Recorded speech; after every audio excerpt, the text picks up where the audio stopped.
যুদ্ধক্ষেত্রে কর্ণের রথের চাকা আটকে আছে গর্তে। কর্ণ সেই রথের চাকা গর্ত থেকে তোলার চেষ্টা করছে। ঠিক সেই সুযোগে অর্জুন তীর চালিয়ে দিল। কর্ণ তীরের আঘাতে লুটিয়ে পড়ল এবং সে আফসোসের চোখে কৃষ্ণকে জিজ্ঞাসা করল, হে বাসুদেব, আমি জন্মানোর পর সাথে সাথে আমাকে ত্যাগ করে দেওয়া হয়েছিল।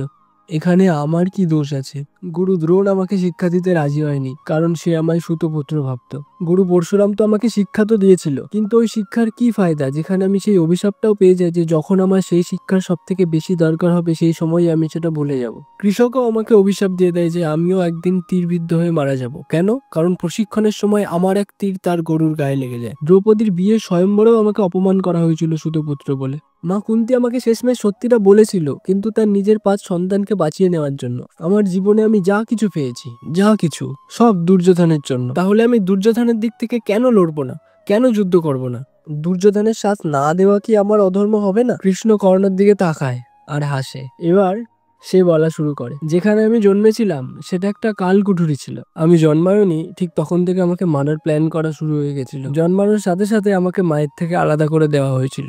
যখন আমি ঠিক করে হাঁটাও শিখিনি তখন আমাকে মারার জন্য বড় বড় রাক্ষস পাঠানো হতো।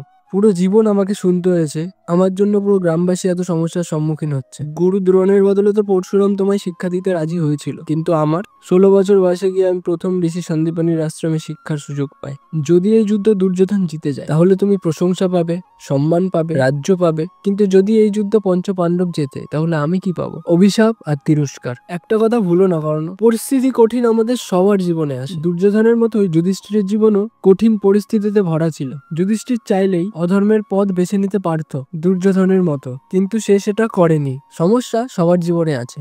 অপমানিত সবাই হয়, কেউ কম কেউ বেশি, কিন্তু আমরা সবকিছুর পরে কোন পথটা বেছে নিচ্ছি সেটা সব থেকে বেশি ম্যাটার করে। ঠিক যেমন শ্রীকৃষ্ণ কর্ণকে বলেছিল, আফসোস করা বন্ধ করো কর্ণ। হ্যাঁ, তোমার সাথে যেগুলো হয়েছে সেগুলো ঠিক হয়নি, তার জন্য অধর্মের পথটা বেছে নেওয়ার অধিকার তোমার নেই। পুরো ঘটনাটা থেকে আমরা কি শিখলাম? লাইফ কারোর সাথেই ঠিকঠাক না, কিন্তু তারপরেও আমরা যেন অধর্মকে বেছে না নিই আর ধর্মকে বেছে নিই।